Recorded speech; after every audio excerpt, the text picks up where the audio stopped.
Hi, everyone. Welcome back to Mindful Chaos. This is your co-host, Julia. And this is Justin.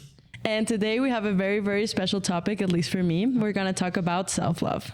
Okay. So, I think this is a very interesting subject to talk about because I think as a man and as a woman, we have a very different perspective on what self-love is or what self-love should be. At least in my case, I remember that growing up as a woman, we had a lot of pressure on how we needed to look, how we needed to act, and how we needed to be perfect in general. And so that made a lot of women, at least that I know of, including me, to be really self-aware of themselves, really wanting to achieve this perfection that was really hard to achieve, which led to self-hate. Well, how about if I think it's probably useful to talk about, like, for the audience to know a bit of your, I don't know, ethnicity background. Because I remember the first time when we were friends, I was like, this is a bit ethnically confused. Like, I thought you're Mexican, but you say you're not Mexican. I actually hang out with your parents, and you guys kind of grew up or lived in so many places in Latin America, and So my mother is from Venezuela and Brazil. My dad is from Ecuador, and I was born in Mexico. So I have a lot of Latino background. But I do want to say and want to mention that a lot of the pressure that I had did not come from my family. It did body-wise, but it didn't come like that. In general, it was mostly Mexican society. So just want to clarify that. But yeah, I think we have very different background and societal norms as well. And I would say, in my experience, that I can be vulnerable and share a bit later. It's like how we were raised in my household and the Taiwanese culture. It's also very, very different. But at least from the female side, as Asian culture, they tend to kind of look for more like a slim kind of figure. Okay. Is that very similar? So in my family, it was because my family was always very sporty, and people were super skinny and fit. And I was born with a Latino body. I have a Latino, thick body. And that was really hard for me growing up because my sister didn't have it. My family did. And you have one brother and sisters, right? Yes, one brother and a sister, but they were both skinny. So I was the only one that was out of context. But I want to know for you, Justin, more specifically, I already talked a little bit about the pressures I felt like I had. What would be the pressures that you felt like you had that would affect your body image?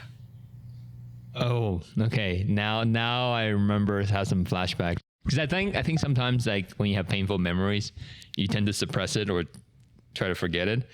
I remember growing up because I usually get very sick, very frequent, and I have digestive issues. I was actually very skinny as a kid. They can see my ribs and stuff, and they call me monkey. And even my grandma would call me monkey, and I don't know. I just felt sad. I don't know when they say that. Was it in derogatory terms, or they try to make fun of it, or if any one of you fans or listeners have been to Asia, sometimes Chinese or Taiwanese grandmas or elders have no filter. They'll just say oh, you're too fat, eat less. Or you're too skinny, eat more. And they'll just kind of say things as is.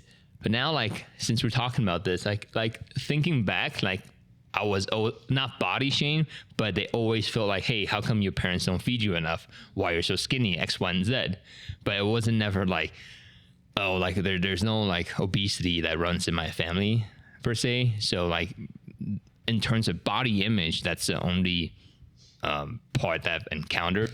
But I think one of the main things that you're saying right now is that you were the comments that were said to you were the ones that affected, right? The fact that you were called monkey. Yeah. So it's pretty funny. But then again, what's interesting because later on, I went to high school in the U.S. and Americans are larger than Asians, right? And that's when you feel quote unquote small. But that was the time I realized that, we had just different ethnic background, different ethnicity, different race. Of course we have different forms, right? But at the time I always feel quote unquote small, but then it didn't make me feel less, if that makes sense. And I'm not sure why. Like at least from the body image side. But this is very interesting because a lot of people think that this doesn't affect men. Okay, there's a big misconception that says that it's only women that are affected by body image. Yes. Which is really not true. Yeah. And I do have friends that say American gym rat. They already so fucking yoked, and they think they're not big enough. And it's interesting that how people perceive you and how you feel internally it could be dramatically different. But for me, like I guess I was lucky that I never really had like a self-conscious ideology of my body, because I didn't know what the ideal body was, you know, and it wasn't feed onto me that, hey, guys should be this big or this shape and this and that.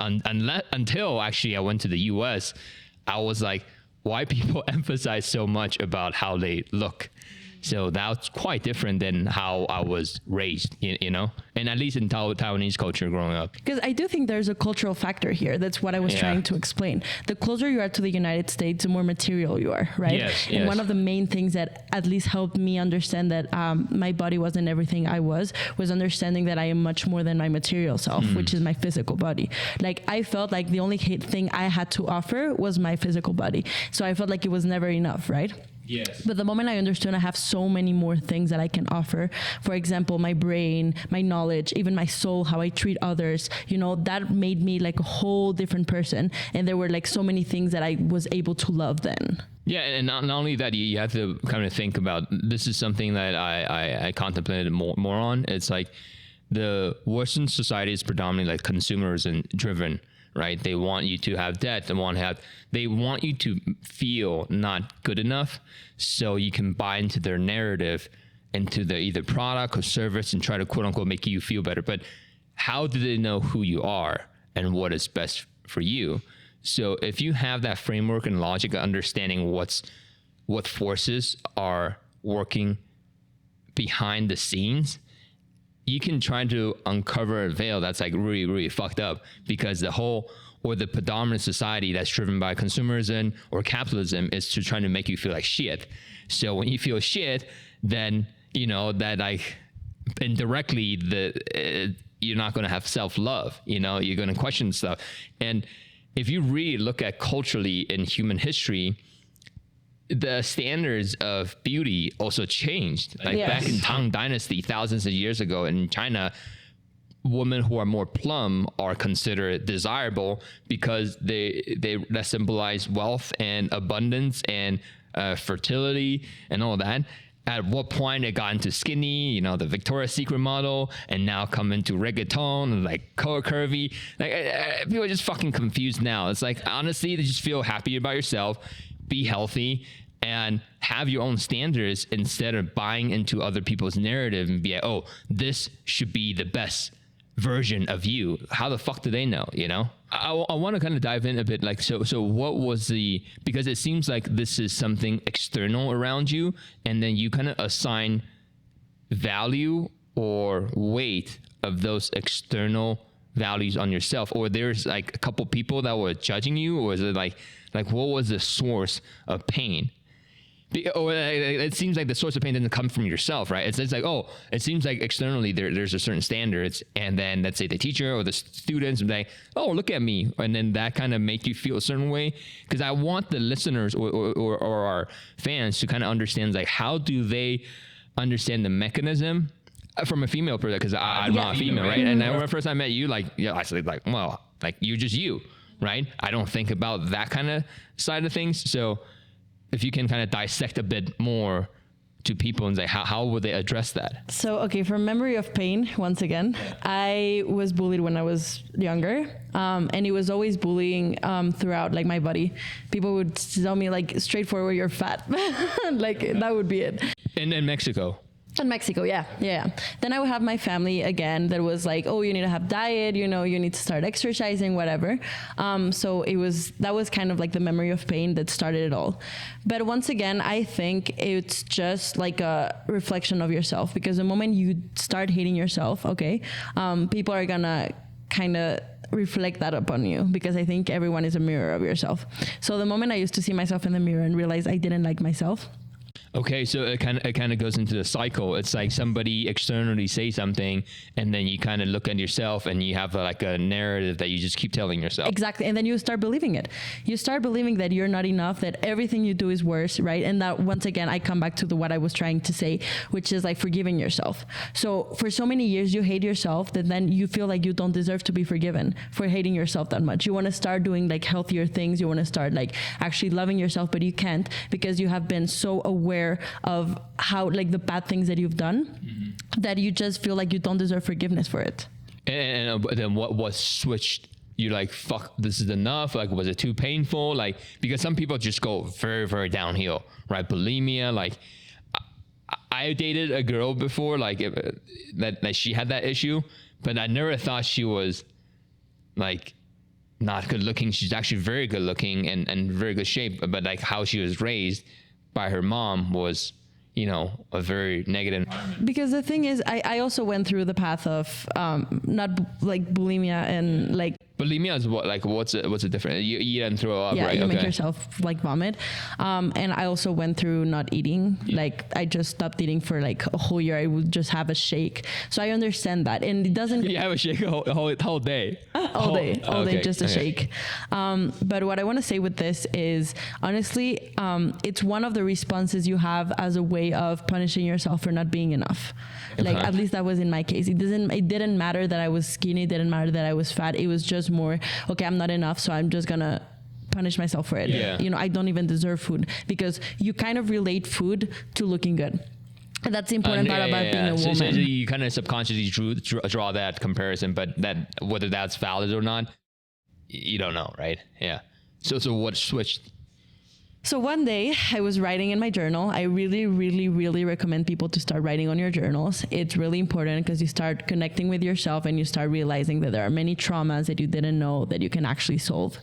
So one day I was writing in my journal and I realized that I was just punishing myself for everything. And I said, okay, what if I deserve forgiveness? What if I actually deserve to be forgiven for everything I have done in my life? And I suddenly started writing every single thing I deserve forgiveness for. So I was like, okay, I deserve forgiveness for doing this. I deserve forgiveness for treating myself bad. I deserve forgiveness for whatever it is that I did. And things started to weigh less.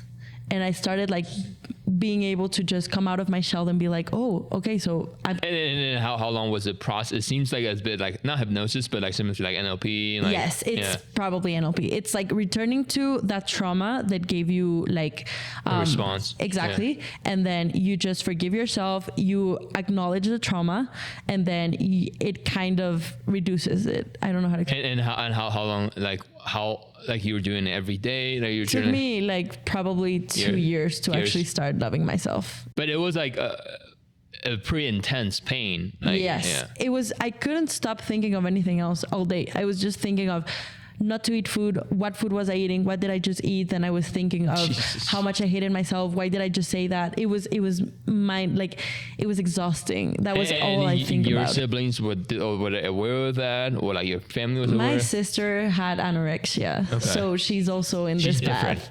She is different, but she had it, or she has it. I think it's a disease. You never stop having it. Okay. But she had it, so that was kind of like people were always comparing me to her. And that was a way. Who's people? And perhaps these people are not good for you to be around them. No, totally. But I didn't know that back then, you know? Yes. Like understood. I was a child. This happened when I was like from 8 to 13 years old. I was a child. And you were in Mexico. I was in Mexico. I understood. But I want to know about you. It's interesting because it seems like female side struggle with the body image a lot, but all these mechanisms that you are saying, I'm trying to think, is a similar type of conversation, but the focus are different. For example, growing up, and at least in my household, which is very similar to other, let's say, Asian friends who are from China, Japan, Korea, Hong Kong, Taiwan. I grew up in Taiwan. My father grew up with nothing. It's lucky and it's very admirable that he built something out of it. You know, he was doing constructions and he had 9 brothers and sisters, literally grew up with nothing, sometimes has no food on the table as a kid.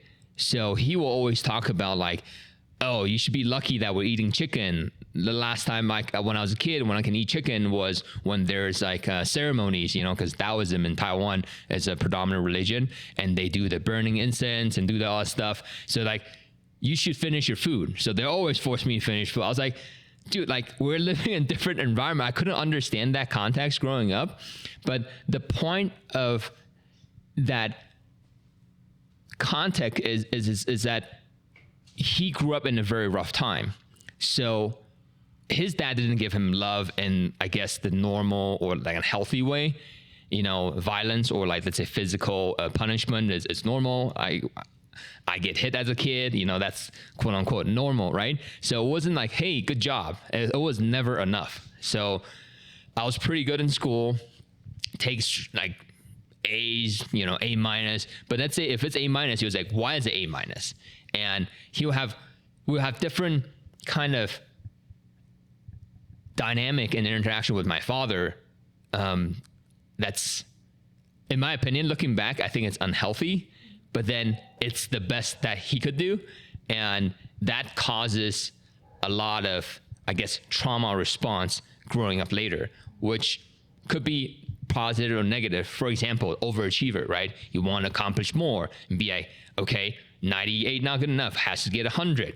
Okay, now you have this. Next, what's the next thing? And that mechanism, I'm not saying it's necessarily the same, but it seems similar that you focus on the measurable metrics of success, whether that's money, whether that's material stuff, or whatever that you can quote unquote show other people. And then I realized that I'm living a life that's based on other people's expectations and dreams, yes, right? And I'm not doing this to try to seek approval for other people, and in some cases is your parents, right? They put a lot of expectation, and an Asian household is actually kind of toxic that I wish this could be stopped. Is Asian parents a lot of time, especially even in the US, let's say my friends in the US who are immigrants, they'll say like, I came to this country for you, I did this for you, da da da da da, and saying all these shit and trying to control an outcome or an expectation on the children, which is fucked up, not healthy, and I think it's not constructive. They should communicate in a different way and just provide a more, I guess, constructive environment and guidance for the kid to understand. Otherwise, the kid's just going to grow up fucked up without knowing why they're fucked up.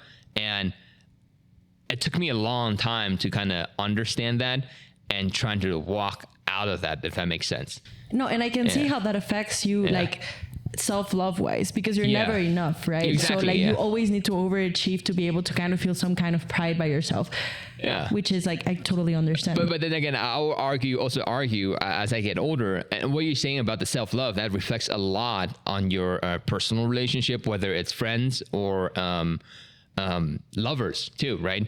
So in romantic relationships in the past, like with the girls, like when things go too well, you kind of get a bit anxious. You'd be like, whoa, is everything too good? Something needs to come. Yeah. and or let's say when they love you too much, you're like, wait, is this real love, or she loves my status? Is this she loves my lifestyle? Is it money stuff? You start questioning a lot of things that kind of you're just kind of overthinking. But it's also kind of like you feel like you don't deserve love. Yeah, because you're always constantly like, oh, is this too much? Is this too less? Like, it's like you feel like you don't deserve love. And that's another thing that, let me tell you, it helped me a lot to know. You deserve love. You deserve to be loved in every single sense of the way. People, everyone, you deserve to be loved. And it's really hard to accept that love whenever you feel like you're not worthy of it. Yeah, and I'm still working on that, to be clear. And this topic, like, it's definitely sensitive for me because I don't know what the answer is. Because on one hand, growing up, the subconscious default is like, okay, you're not enough, so you need to accomplish and achieve more. And because of that brings you, let's say, material or career success because you're trying to prove more. But at the same time, the masculine self also say like, you have to achieve excellence. And how do you find a balance between not self-hatred, but basically self-love and being, because you can just be like, oh, I'm enough. I already did 10 minutes of exercise today. Like, I don't think that's constructive either. So I don't currently know the best answer to this, but for me, it's like, how do I cultivate self-love in a tranquil place, but at the same time, I can also encompass and contain the drive and the ambition to that. I think that's a very big, hard challenge for men. Right now, yes, for men. Yeah, for men, yeah. It's really interesting how the difference between woman and men is that woman is more on the physical side and man is more on the success side. It's like, you need to be this kind of person, right? You need to achieve this. And with women is you need to look this way. But right now that you were saying how to achieve that kind of like peace with yourself and with self-love, I think another thing that helped me a lot was understanding that I have limits and that I'm constantly like not listening to my own limits because I'm forcing myself to be more. So self-love is actually listening to yourself, allowing yourself to express your own limits and allowing yourself to actually take action on those limits, right? Because many of the time we just stop doing things because we're scared of what other people are going to do or because for us it's not enough. But then you have this little voice in your head that's like, hey, this is enough. You know, like you need to chill, you need to rest, you need to like, you know, just stand up and go to your room because you want to be alone. So self-love is about boundaries. Ooh, that's a big one. It's about boundaries. What's an example of that? So for example, I used to to love yourself better, you want to set boundaries?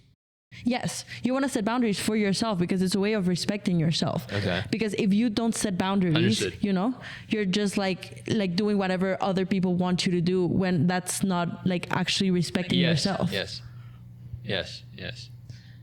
And an example of that would be, for example, like I used to like always force myself to be in the table with my family, right? Because it was needed for us to all be together and have dinner together.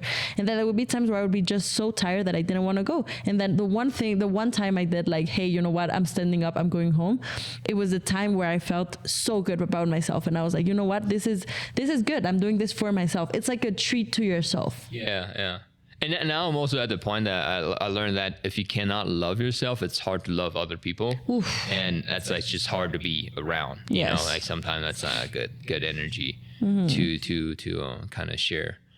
And I do thought about like that contrast of being better or be excellent, but from a place of love. Is I thought about like, imagine if I'm a father and I want my son, I will raise my son and daughter very differently. And if I'm a father, I will tell the sons like, hey, no matter what happens, I have your back. I love you. But I will push them to a point that they really need to stand up for themselves. Because I don't think as a female, like let's say, would you want to love a guy and be able to just sit around the couch watching TV and be like, oh, I love myself, boundaries, like, right? Okay, but right now where you said, like, I think one of the main things where it comes to like knowing that you're loved and to like allow that love to come into your life is to have someone when you're a child tell you, I love you. If you don't know love, how are you supposed to know how to love? Yeah. It's impossible, right? So please tell your children you love them, please. Yeah. That's definitely not common, I would say, in the Asian household. My mom is very, very loving, but then it's just like there's a lot of different family dynamics also between my parents. That was a bit like not healthy as well. So we didn't know what was a proper or the good way of love, like giving love, like asking for love, like receiving love. Like that's like, I know that's a bit woo-woo for some of my guy friends there, but this is what this podcast is about. Yeah, totally. So. It's about like, once again, it's about understanding where is your lack, right? Yeah. What was the moment where you lost this tiny little bit of a part of yourself that you're kind of wanting to recuperate now, that you're wanting to have back? Like it's always go back to the problems and to the moment where you felt like love went away. If you go back, it's really easy to gain your power again, but you need to go back and you need to refill those feelings and you need to understand where it comes from, right? That's PNL. That's the basis of PNL. Yeah. So what is some practice that we can share? because now that we're identifying the problem, right? Like, what are some like actual practice or like tools that people can use to address and hopefully improve their lives better? So I would grab a journal. I already said it, but I will give you like a more specific one.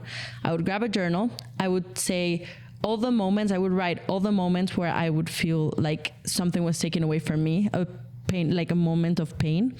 Then I would say, I am sorry for every single one of them. Then I would say, thank you, thank you, thank you at the end. Doing 3 thank yous, that's really important. And just doing that by every single moment where you felt like you weren't enough, or where it pains, like where there is pain. If you do that, it's kind of like saying to yourself that it's okay, right? That you forgive yourself for that. And then it's also really important that if you deserve forgiveness, others deserve forgiveness as well. And when you forgive others, you can forgive yourself. It's like one intake. It cannot be the other way around. And so, yes. Yeah. And for me, like, is that the practice that you do, basically writing journal? Yes. And also very important to say, I love you for every single one. I love you for this. You need to do one. Like each one, you need to do them like very specifically. Interesting. That'll probably be a bit too touchy-feely for me to kind of practice. But one thing I do find it helpful that I found over the years is it's called love and kindness practice, like mindfulness, that I do the waking up meditation app with Sam Harris. And what he shares, or the practice that what they do, is basically imagine somebody you have a uncomplicated relationship with. It could be friends, it could be acquaintance, it could be whoever, right? But just uncomplicated relationship with that you have a lot of love to. And then visualize that person and then just give them love. And try to give that energy. And then the next stage is actually switch that person to you. Yeah. And then also I tried to also do that to the child version of yourself.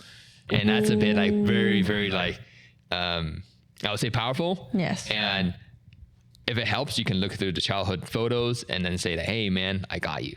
And I found that to be very, very helpful and practical and constructive as a man, you know? So going back to the child real quick, I just want to make sure that this is also an exercise I did, which is picturing yourself when you were a child, the moment where you hated yourself the most, the moment where you were like, this is not me.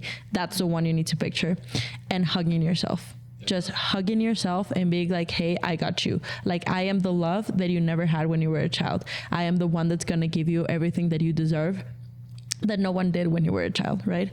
And so that way, when you hate your worst version, is the moment where you can actually love yourself at each stage of your life. If anybody has different kind of suggestions or ideas to kind of address this topic, both for men or women, or both.